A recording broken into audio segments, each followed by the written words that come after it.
Hi guys, Charlie here and welcome to this video. So I'm going to teach you how to do a sub 3 hour marathon.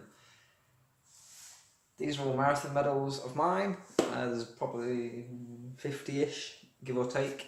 So this video is all about the sub 3 hour marathon. So I know it's a big goal for many people.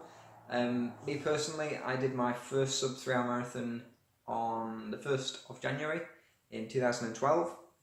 So my first ever marathon was in 2010. It was Loch Ness Marathon. I did in 4 hours 1 minute and whatever seconds.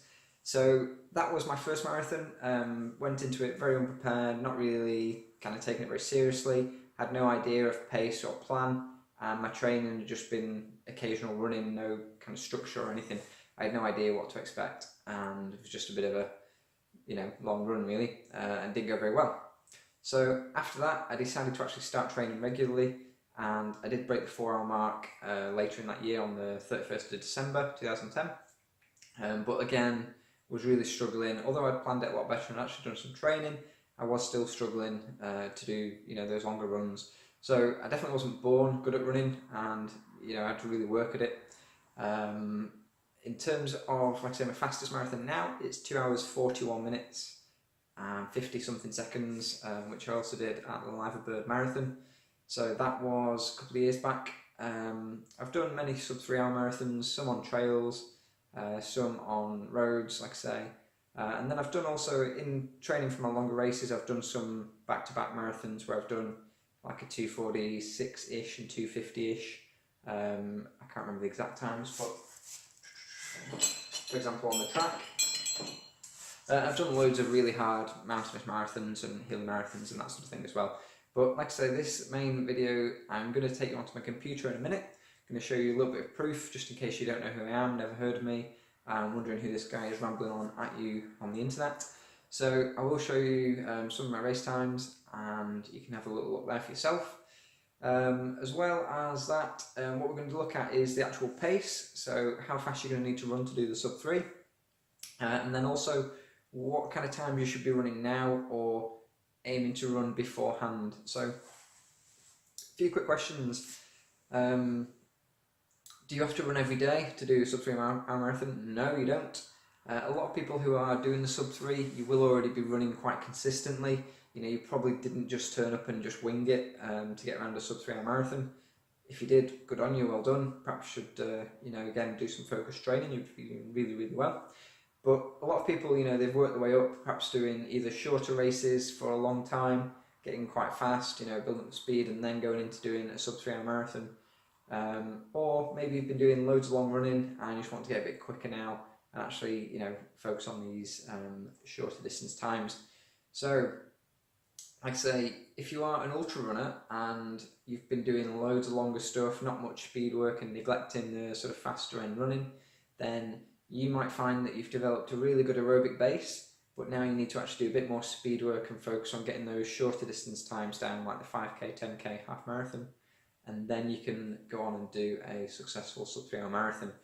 You might have come from the other end, where you might have been doing, like I say, road races for a number of years. Maybe you've been doing a lot of faster stuff, and these short races, you've got some good times. Maybe in the 30 minute for the 10k, like 35s or 36s or something like that.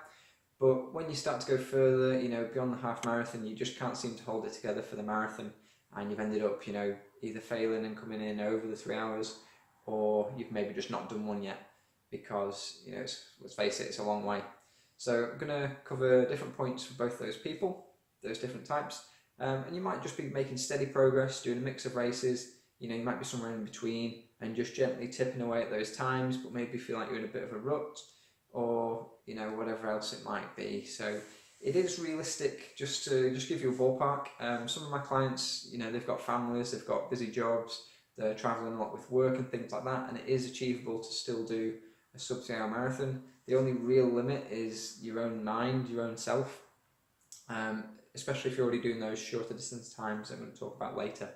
So we'll talk more about the times and paces on the computer. I won't go too much in detail now. It's just easier if I talk while you can see it on the screen as well, and so on. So just roughly, marathon obviously 26.2 miles. So when you are working out your pace, we're going to work it out on that distance, and we're not going to work it out on 26 because I'll show you the difference. You know, that could mean you missing out on your time. And let me think, anything else what I'm going to cover. So in terms of the actual race itself, executing the race, there's or executing the sub 3 marathon, there's like 4 parts to it. So I'd say the first part is getting your mindset right. So, you know, confident and believing that it's actually achievable, possible with the right training. Then number 2, we want to get your physical body right. So make sure that you're not carrying an injury, make sure you're not having any niggles, and learning how to sort of improve mobility in any areas that are lagging behind to prevent you running with too many restrictions. So we want to try and make you run as efficiently as possible. So for example, if you're sat at a desk like this all day and you're running like this, you're probably not going to be getting the most out of your body. And likewise as well, if you've got really tight muscles around your hips, your legs and all that, then that's going to need addressing too, just to give your body the best chance possible to remain injury free and also run efficiently as possible in the race. So I was going to just make a little point on that as well. We don't want to turn it into like a yoga course or something like that, or whatever stretching course. The plan is, like I said, literally just to make sure you are running more efficiently. So running is what we want to do. We want to get better at running.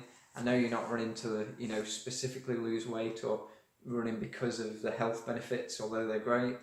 We're running because we're runners and we like running. So like I say, I understand where you're coming from and know what's happening. And I myself, I chase a lot of times myself as well, and you've always got goals. So it's nothing worse than training really well and then not pulling it together on number 3, which is on the actual day. So on the actual day of the race, you need to make sure we're doing everything right. We'll have practiced things like nutrition and what to eat and what to take in, what fueling. There are variables like the weather and the conditions that can change, but hopefully we'll be best prepared for those as possible. And also as well, the actual 4th point, so I said there's 4 parts.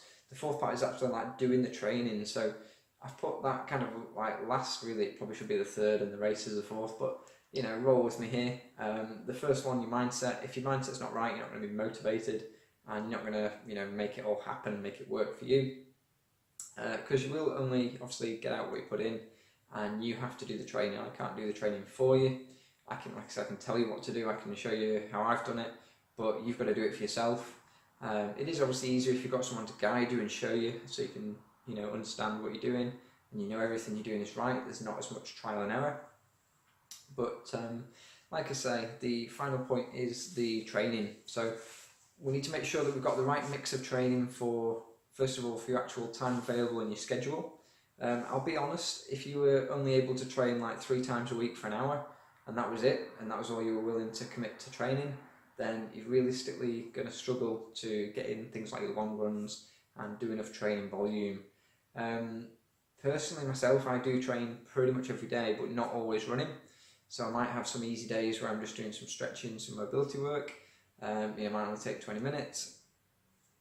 In terms of running, I'd say probably 4 would be the minimum you might scrape by with, but certainly if you can run 5 days a week, or maybe do 4 and some cross training, depending on yourself, and up to 6 days really. I don't think you should run 7 days a week all the time. I don't really believe in the run streaks and things like that.